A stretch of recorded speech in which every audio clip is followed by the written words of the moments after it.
Welcome students, I hope कि आप तमाम स्टूडेंट्स खैरियत से होंगे। स्टूडेंट्स, आज हम हाजिर हुए हैं क्लास 9 के फिज़िक्स न्यूमेरिकल्स के साथ। जी हाँ, आज हम बात करेंगे फिज़िक्स के न्यूमेरिकल्स के हवाले से। ये न्यूमेरिकल्स बेसिकली डिपेंड कर रहे हैं इक्वेशन ऑफ मोशन पर। हम जानते हैं कि हमारे पास 3 इक्वेशंस ऑफ मोशन हैं जो कि हम डिराइव भी करते हैं और एग्ज़ाम पॉइंट ऑफ व्यू से इम्पॉर्टेंट भी हैं। तो अगर कोई स्टूडेंट उन डेरिवेशन को समझना चाहता है तो डिस्क्रिप्शन बॉक्स में लिंक मौजूद है, उस लिंक पर क्लिक करके आप तीनों डेरिवेशंस को बहुत अच्छे से और बहुत आसानी से समझ सकते हैं। तो शुरू करते हैं स्टूडेंट्स अपने आज के न्यूमेरिकल को। तो हमारा न्यूमेरिकल है जी, find the time taken by sunlight. तो बात हो रही है टाइम की कि टाइम हमें रिक्वायर्ड है, we have to find the time by sunlight to reach the ground if the distance between the sun and earth is 1.5 into 10 की पावर 8 किलोमीटर। कह रहे हैं कि सूरज की रोशनी ज़मीन पर कितने टाइम में पहुंचेगी। अगर ज़मीन और सूरज के दरमियान का जो फासला है वो ये है, तो डिस्टेंस को हम s से शो करते हैं। So 1.5 10 raise to the power 8 kilometre. Velocity of light, velocity mean student speed की बात हो रही है कि वेलोसिटी जो है लाइट की वो कितनी है, 3 × 8 मीटर पर सेकेंड। तो वेलोसिटी को हम v से शो करते हैं। So v is equal to 3 × 10 raise to the power 8 metre पर सेकेंड। स्टूडेंट, सॉल्यूशन पे पढ़ने से पहले एक चीज़ आपने बहुत अच्छे से याद रखना है, वो ये याद रखना है कि जब भी हम न्यूमेरिकल सॉल्व करते हैं हमारी तमाम जो वैल्यूज़ हैं वो SI यूनिट में होनी चाहिए, यानी कि स्टैंडर्ड इंटरनेशनल सिस्टम के मुताबिक होनी चाहिए। तो हम सबसे पहले चेक कर लेते हैं। तो इधर 2 ही वैल्यूज़ हैं, तो एक है हमारे पास डिस्टेंस और एक है वेलोसिटी। वेलोसिटी का यूनिट मीटर पर सेकेंड होता है SI यूनिट में, जो कि बिल्कुल ठीक है। डिस्टेंस का यूनिट स्टूडेंट्स मीटर होता है, लेकिन इन्होंने हमें यहाँ क्या दिया हुआ है, किलोमीटर। तो इसका मतलब ये कि पहले हम इस किलोमीटर को कन्वर्ट करेंगे किसमें, मीटर के अंदर। हम जानते हैं कि किलोमीटर एक बड़ी वैल्यू है और मीटर एक छोटी वैल्यू। तो एक कॉन्सेप्ट आपने यहाँ पर याद रखना है कि जब भी आप बड़ी वैल्यू से छोटी की तरफ आएंगे तो आपने मल्टीप्लाई करना है, और जब आप छोटे से बड़े की तरफ जाएंगे then you have to divide. तो अब यहाँ पर हम मल्टीप्लाई करेंगे क्योंकि किलोमीटर बड़ा है और हमने जाना है मीटर के अंदर। तो इसको मल्टीप्लाई करेंगे किसके साथ, 1000 के साथ। तो स्टूडेंट 1000 मैं ऐसे भी लिख सकता हूँ और मैं 1000 ऐसे भी लिख सकता हूँ कि 10 की पावर 3। बात एक ही है, 3 मीन्स 1 के बाद 3 टाइम्स 0। तो मैंने इसको ऐसे लिख लिया, क्यों, ताकि आप आसानी से इसको सॉल्व कर सकें। अब आप देखें ये बेस और ये बेस सेम है, और क्योंकि ये मल्टीप्लाई हो रहे हैं तो इनकी पावर आपस में ऐड हो जाएगी। तो ये हो जाएगा 1.5 10 की पावर 11 मीटर। तो ये डिस्टेंस आ गया हमारे पास SI यूनिट के अंदर, और अब इसको यूज़ करते हुए हमने टाइम को फाइंड करना है। तो हमारे पास स्टूडेंट्स फॉर्मूला होता है वेलोसिटी का कि v is equal to S/T। अब हमें t मालूम करना है, तो t को यहाँ ले जाते हैं और v को यहाँ ले आते हैं। तो ये बन जाएगा t is equal to S/V। Now values put करते हैं स्टूडेंट। तो s मीन डिस्टेंस, तो डिस्टेंस हमारे पास है 1.5 10 raise to the power 11 divided by velocity 3 × 10 raise to the power 8। अब आप इसको सिंपली कैलकुलेटर से कर सकते हैं तो बहुत आसानी से हो जाएगा, लेकिन जिन बच्चों के पास कैलकुलेटर नहीं है तो वो कैसे इसको फर्दर सिंप्लीफाई करेंगे, तो उनको देख लें। तो 1.5/3 इसको हम अलग कर लेते हैं। ये 2 बेसिस क्योंकि एक जैसी हैं तो इनकी पावर ऊपर जाकर माइनस हो जाएगी। तो ये हो जाएगा 10 की पावर 11 माइनस 8। नाउ 1.5 को अगर मैं 3 से डिवाइड करूं स्टूडेंट्स तो मेरा आंसर होगा 0.5। अब मल्टीप्लाई बाय 11 माइनस 8 मीन्स 10 की पावर 3। अब स्टूडेंट 10 की पावर 3 लिखो या 1 के बाद 3 0 लगा दूं, बात तो एक ही है, ठीक है। तो क्योंकि आपके पास कैलकुलेटर नहीं है तो मैंने इसलिए इसको मजीद आसान कर दिया कि आप अगर 0.5 को 1000 से डिवाइड करेंगे, एक बात हमेशा आपने याद रखनी है, 0.5 मीन्स हाफ, आधा। जब भी आप 0.5 को किसी भी नंबर से मल्टीप्लाई करेंगे वो हाफ हो जाएगा। यानी कि अगर 0.5 को आप 20 से मल्टीप्लाई करेंगे तो 20 का हाफ 10, तो वो 10 हो जाएगा। अगर 0.5 को आप 10 से मल्टीप्लाई करेंगे 10 का हाफ 5, तो आंसर 5 हो जाएगा। तो इसके अंदर आपको कैलकुलेटर की नीड नहीं है। तो अब क्योंकि 0.5 मल्टीप्लाई हो रहा है 1000 से, तो 1000 का हाफ क्या होता है स्टूडेंट्स, 500। तो ये आ गए मेरे पास 500 सेकेंड।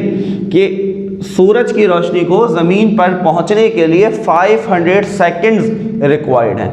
अब अगर हम इसको मिनट में कन्वर्ट करना चाहें कि कितने मिनट लगते हैं, तो अब क्या करेंगे, सेकंड छोटा है और मिनट बड़ा है। तो अभी मैंने आपको बताया कि जब हम छोटे से बड़े की तरफ जाएंगे then you have to divide, तो हम डिवाइड करेंगे।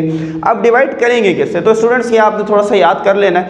किलोमीटर, मीटर के अंदर हम 1000 का यूज़ करते हैं कि मीटर से किलोमीटर में जाएंगे तो 1000 से डिवाइड करेंगे, किलोमीटर से मीटर में आएंगे तो 1000 से मल्टीप्लाई करेंगे। इसी तरह जितनी भी मिनट की स्टोरी है कि 1 घंटे में 60 मिनट, 1 मिनट में 60 सेकंड, तो 60-60 का रेशियो चल रहा होता है, तो आपने 60 से ही मल्टीप्लाई और डिवाइड करना है। अब ये आपको याद होना चाहिए कि सेकंड छोटा है, मिनट बड़ा है, तो इसका मतलब ये है कि छोटे से बड़े में जाने के लिए हम इसको डिवाइड करेंगे। तो 500 को अगर हम 60 से डिवाइड कर दें तो हमारा आंसर आ जाएगा 8.333 एंड सो ऑन। तो अगर मैं इसको मिनट में कन्वर्ट करना चाहूँ स्टूडेंट, तो इसका आंसर हो जाएगा 8.33 मिनट्स। सो ये स्टूडेंट आपने देखा कि हमने कितनी आसानी से इस न्यूमेरिकल को सॉल्व किया। आई होप कि ये न्यूमेरिकल क्लियर हुआ होगा। अब मूव ऑन होते हैं अपने नेक्स्ट न्यूमेरिकल की तरफ। So students we have next numerical. तो इस न्यूमेरिकल को हम देखते हैं, बहुत आसान न्यूमेरिकल है, लेकिन एक छोटे से कॉन्सेप्ट के साथ। अगर वो कॉन्सेप्ट क्लियर है तो ये न्यूमेरिकल बहुत आसान है, और अगर वो कॉन्सेप्ट क्लियर नहीं है तो ये न्यूमेरिकल यकीनन बहुत मुश्किल होने वाला है। तो जल्दी से देखते हैं। A person hears the echo. अब ये वर्ड बहुत इंपॉर्टेंट है student. What is an echo? Echo किसे कहते हैं? इको कहते हैं गूंज को। यानी कि अगर आप कहीं पर एक खाली रूम में हैं, किसी एम्प्टी रूम में हैं, आप कुछ बोलते हैं तो आपको दीवार से आपकी ही आवाज़ टकराकर सुनाई देती है, इसे हम कहते हैं इको। तो कह रहे हैं कि एक शख्स है जो कि अपनी इको, अपनी गूंज को सुनता है, हिज ओन साउंड, अपनी ही आवाज़ की, फ्रॉम अ डिस्टेंस हिल। अब इसको इस तरीके से समझ लें कि ये एक पहाड़ी है और वो पर्सन यहाँ खड़ा हुआ है। अब ये अपनी इको को सुनता है आफ्टर 2 सेकेंड। तो इसका मतलब ये हुआ कि जब इसने आवाज़ निकाली तो वो आवाज़ गई, हिल से टकराई, टकराने के बाद वापस आई और इसको सुनाई दी। तो ये जो टोटल टाइम लग रहा है इसमें लग रहा है 2 सेकेंड। यहीं पर सारा कॉन्सेप्ट है बच्चों, इसी को समझना है। How far away is the person? तो ये जो शख्स है ये पहाड़ी से कितने फासले पर है ये हमने मालूम करना है। It's mean we have to find the distance. एस मालूम करना है हमने। From the if the speed of sound, speed मतलब वेलोसिटी, तो वेलोसिटी कितनी है बच्चों? 330 मीटर पर सेकेंड। अब आ जाते हैं टाइम के ऊपर। अब टाइम जो है स्टूडेंट्स, इसको आपने अच्छे तरीके से समझना है। देखें, वो ये कह रहा है कि एक शख्स अपनी इको को 2 सेकंड के बाद सुनता है। 2 सेकंड का क्या मतलब हुआ कि भाई 1 सेकंड लगा जाकर टकराने में और 1 सेकंड लगा वापस आने में। तो हमने तो सिर्फ इसके जाने का फासला कैलकुलेट करना है कि ये बंदा पहाड़ी से कितने फासले पर। तो मैं 2 सेकंड क्यों लूँगा, मैं कितने सेकंड लूँगा? 1 सेकंड, क्योंकि यहाँ से यहाँ तक का जो उसको टाइम लगा वो कितना लगा? वो लगा 1 सेकंड। तो 1 सेकंड तो उसको वापस आने में लगा ना, लेकिन इसका फासला तो सिंगल ही है। आई होप स्टूडेंट्स आप इस कॉन्सेप्ट को समझ रहे हैं, क्योंकि यही कॉन्सेप्ट समझने की चीज़ है। सारा गेम इस इको के अंदर छुपा हुआ है, क्योंकि इको के अंदर 2 सेकंड लग रहे हैं, 1 सेकंड जाने का और 1 सेकंड आने का। लेकिन हमें सिर्फ और सिर्फ जाने का या सिर्फ और सिर्फ आने का फासला मालूम होना चाहिए, क्योंकि हम इस पर्सन का फासला इस हिल के दरमियान मालूम करना है। तो हम टाइम लेंगे 1 सेकंड। कितना टाइम लेंगे स्टूडेंट? 1 सेकंड, क्योंकि हमने आने जाने का तो टाइम नहीं मालूम करना ना, हमने सिर्फ ये देखना है कि यहाँ से यहाँ तक का कितना टाइम लग रहा है, 1 सेकंड। तो हमने यहीं से यहीं तक का डिस्टेंस मालूम करना है, तो हम यहाँ पर यूज़ करेंगे टाइम का 1 सेकंड। तो ये स्टूडेंट बहुत अहम कॉन्सेप्ट था। अब आप न्यूमेरिकल खुद भी सॉल्व कर सकते हैं। तो फॉर्मूला हमारे पास होता है v = s/t। फाइंड करना है हमें s, तो t यहाँ डिवाइड, वहाँ जाकर मल्टीप्लाई, तो v × t = s।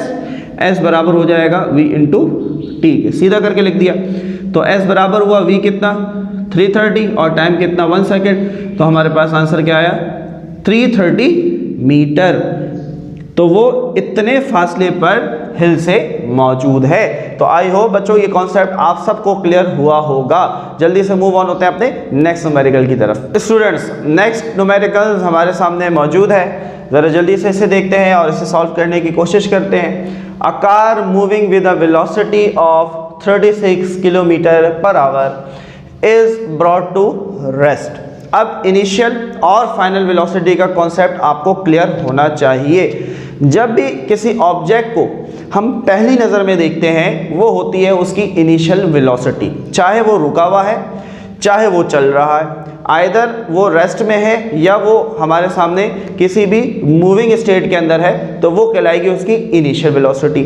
और जब हम उस चीज़ को आखिरी दफ़ा देखेंगे तो वो उसकी होगी फाइनल वेलोसिटी, आइदर वो रुक जाए या वो चल रहा हो, वो कहलाएगी उसकी फाइनल वेलोसिटी। अब इसको समझते हैं। तो जब हमने कार को पहली दफ़ा देखा तो उसकी वेलोसिटी थी 36 किलोमीटर, तो पहली दफ़ा देखा तो इसका मतलब क्या हुआ, इनिशियल वेलोसिटी।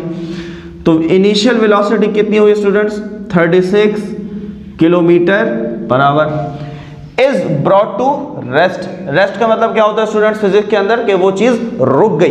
तो जब मैंने दूसरी दफ़ा उस गाड़ी को देखा, आखिरी दफ़ा उस गाड़ी को देखा, तो वो रुकी हुई थी। इट्स मीन के फाइनल वेलोसिटी क्या हुई स्टूडेंट्स, 0 मीटर पर सेकेंड, रुक गई इन 5 सेकेंड। कितना टाइम लगा स्टूडेंट्स, 5 सेकेंड लगे उसको रुकने के लिए।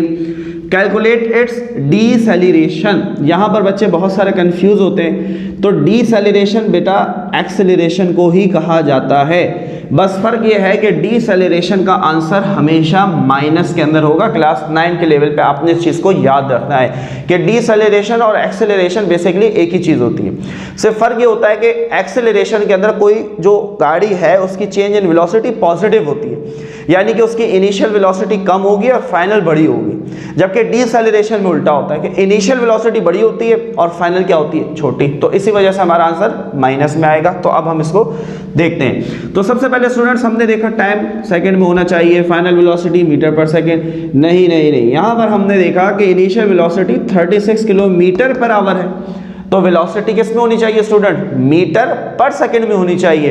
तो इसका मतलब ये कि इसे हमने कन्वर्ट करना होगा। तो कन्वर्ट करने का तरीका बहुत आसान, जब भी आपको कोई स्पीड किलोमीटर पर आवर में दी हो तो इसको मीटर पर सेकंड में लाने के लिए 1000 से मल्टीप्लाई कर दें और 3600 से डिवाइड कर दें, तो ये जो स्पीड है किलोमीटर पर आवर से चेंज होकर किस में आ जाएगी, मीटर पर सेकंड के अंदर। तो बहुत आसान सा कॉन्सेप्ट था। तो आपने देखा 00 से 00 कैंसिल कर दें, 36 से 36 कैंसिल, तो आंसर क्या बचा स्टूडेंट, 10। तो इनिशियल वेलोसिटी हमारी कितनी हो गई, 10 मीटर पर सेकंड। जी हाँ स्टूडेंट्स, तो अब हमने इसको यूज़ नहीं करना बल्कि हमने इसको यूज़ करते हुए न्यूमेरिकल को सॉल्व करना है। तो बात करते हैं कैलकुलेट डीसेलेरेशन। इट्स मीन कि हमने एक्सेलरेशन का फॉर्मूला यूज़ करना है, जो कि होता है A is equal to VF minus VI upon T।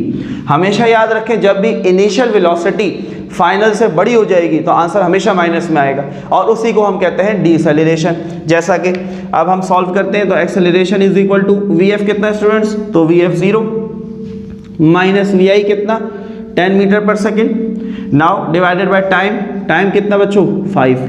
तो A is equal to 0 minus 10 is minus 10, 0 में से 10 निकाल दो 10 बचेंगे, 10 बड़ा है तो माइनस का 10 डिवाइडेड बाय 5, 5 1 5, 5 2 10। तो एक्सेलरेशन किसके इक्वल हुई स्टूडेंट, -2 मीटर पर सेकेंड स्क्वायर। तो आपने देखा कि मैंने आपको स्टार्ट में ही बता दिया था डीसेलेरेशन मीन कि आपका आंसर नेगेटिव में आएगा। तो हमने यहाँ पर देख भी लिया कि हमारा आंसर आया -2 मीटर पर सेकेंड स्क्वायर। आई होप कि आप बच्चों को न्यूमेरिकल समझ आ रहे होंगे। एक न्यूमेरिकल आज की क्लास में आखिरी है जो कि अब हम सॉल्व करेंगे, उसके बाद मिलेंगे आपसे अगली वीडियो में। तो स्टूडेंट मूव ऑन होते हैं अपने आज के लास्ट न्यूमेरिकल की तरफ। तो find the acceleration, so we have to find acceleration, मालूम करनी है of a body whose velocity increases, जिसकी स्पीड बढ़ जाती है फ्रॉम 11 मीटर पर सेकेंड टू 33 मीटर पर सेकेंड। क्या मतलब हुआ कि जब हमने बॉडी को पहली दफा देखा तो उसकी वेलोसिटी 11 मीटर और फिर वो बढ़कर कितनी हो गई 33 मीटर पर सेकेंड। इट्स मीन कि इनिशियल वेलोसिटी कितनी हुई स्टूडेंट 11 मीटर पर सेकेंड और फाइनल कितनी हुई 33 मीटर पर सेकेंड। आई होप कि ये कॉन्सेप्ट सबको समझ आया, क्योंकि इंक्रीजेस का मतलब है कि पहले ये थी बढ़कर कितनी हो गई 33, तो पहले वाली इनिशियल वेलोसिटी बढ़कर 33 मीटर, तो फाइनल वेलोसिटी इन 10 सेकेंड टाइम कितना है स्टूडेंट 10 सेकेंड। सारे यूनिट SI यूनिट के अंदर है, कोई चेंज करने की ज़रूरत नहीं है। तो जल्दी से सोल्यूशन की तरफ बढ़ते हैं। तो एक्सेलरेशन फाइंड करनी है, एक्सेलरेशन का formula VF minus VI upon T। तो A is equal to VF कितना 33, VI कितना 11, टाइम कितना 10। तो 33 माइनस 11 22, ठीक है। 33 minus 11 is 22। Now divided bye 10। तो एक जीरो है, एक डेसिमल लगा दें बीच में। तो acceleration is equal to 2.2 metre पर सेकेंड स्क्वायर। जैसा कि हमने देखा कि फाइनल वेलोसिटी क्योंकि बड़ी थी तो आंसर पॉजिटिव आया, आंसर पॉजिटिव आएगा। तो ये कॉन्सेप्ट आपने लाजमी याद रखना है कि अगर फाइनल वेलोसिटी बड़ी होगी तो एक्सेलरेशन हमेशा पॉजिटिव, और अगर इनिशियल वेलोसिटी बड़ी हो जाएगी जैसे लास्ट न्यूमेरिकल में किया तो हमारी जो एक्सेलरेशन है वो बेसिकली एक्सेलरेशन नहीं डीसेलरेशन कहलाएगी। तो बच्चों ये थी आज की हमारी शॉर्ट सी वीडियो जिसके अंदर हमने सिर्फ 4 न्यूमेरिकल्स को हल किया। अगर इन न्यूमेरिकल्स से आपको चीज़ें समझ आई और आपका कॉन्सेप्ट क्लियर हुआ और आप चाहते हैं कि मज़ीद न्यूमेरिकल्स की भी वीडियो आप तक पहुँचाई जाए तो लाजमी हमें कमेंट सेक्शन में कमेंट करके बताएं। हमारा व्हाट्सएप नंबर आपकी स्क्रीन पर मौजूद है, आप उस पर भी मैसेज करके हमें बता सकते हैं। नेक्स्ट वीडियो के अंदर हम क्लास 9 की न्यू बुक के जो न्यूमेरिकल्स हैं चैप्टर नंबर 2 उसके साथ हाजिर होंगे। जब तक के लिए अपना ख्याल रखें, मिलते हैं आपसे नेक्स्ट वीडियो में।